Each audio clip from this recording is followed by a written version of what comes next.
Have you ever felt? Are you listening? Damn. Okay, we've got a real simple fly for you today. We are going to tie the glow bug. So a lot of people have asked, how do you tie a really good round glow bug? And there definitely are a few tips and tricks to this. It's really simple as long as you're using the right materials. So anyway, first of all, we just have a curved shank hook in the vise. We've got McFly foam, so it's different from regular egg or glow bug egg yarn. I have about 3 pencil widths worth of it, and that makes a pretty good sized trout egg, kind of a smaller egg. It comes in like a package like this, and it's kind of unruly at first, but what I like to do is separate a chunk of it and use about 5 inches at a time. That way you can really kind of control this a little bit better.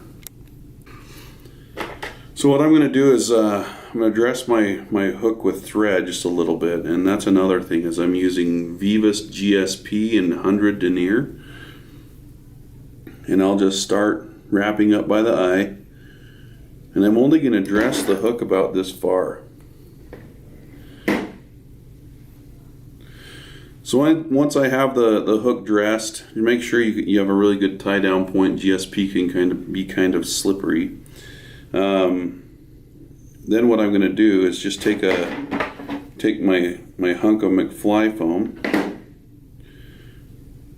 and I'll just kind of tie it in a little bit over the eye and give it 3 or so real snug wraps. I'm going to take the section coming out of the front of the fly and pull it toward me, and then just figure 8 that in place, making sure that your wraps are right on top of each other. So as you can see, there's just one tiny little tie-in point here.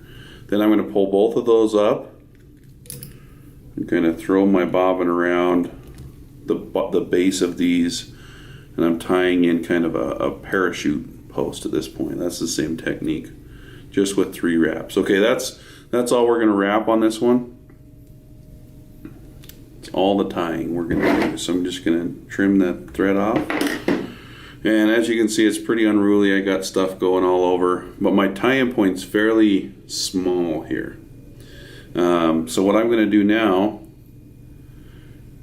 is just dab a little bit of super glue on that tie-in point because GSP is pretty slick. Then I'll take both of those strands of glow bug yarn, and you can either just cut it off straight, or I like to shape the egg just a little bit.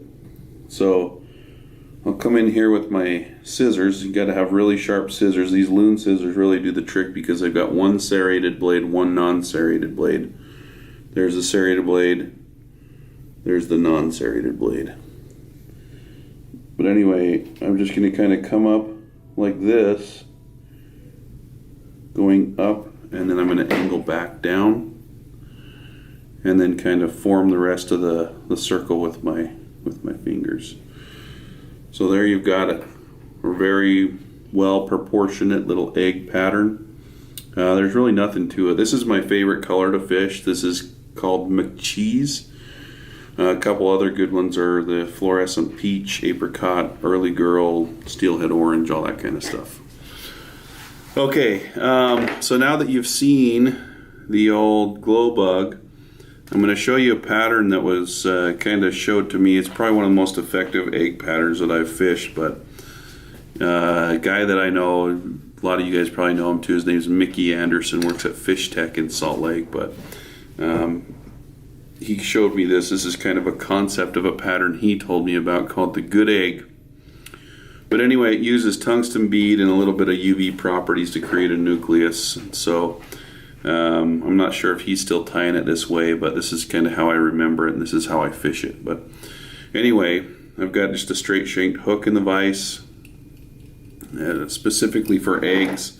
So even though it's a trout egg, this is a size 10 hook, and it's, the gap's not too big for trout. It's still a pretty small gap. So just like before, I'm going to dress my hook with a little bit of GSP thread, and I'm going to use this same McCheese color. Make just the 3 wraps or so, figure 8 it.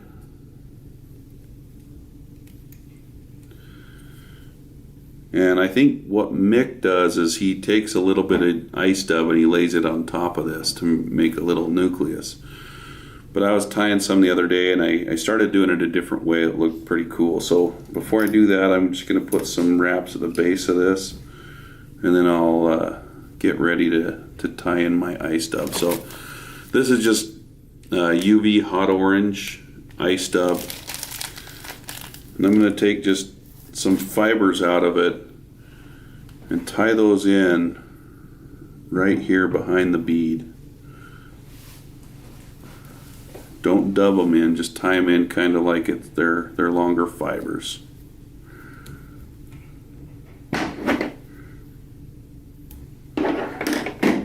Then I'll whip finish and go for the glue again. So I'll take a little bit of super glue and dab my tie-in point.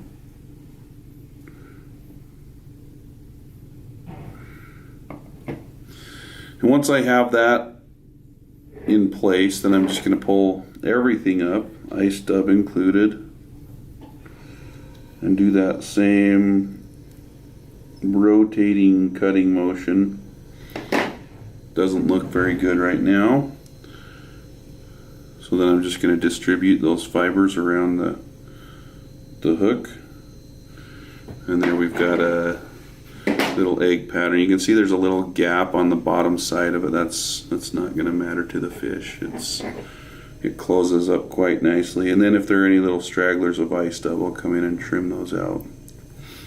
But anyway, again, that's Mickey's Good Egg. And I also tie it a lot with like this fluorescent peach color. And the bead I like to use on the fluorescent peach is pink.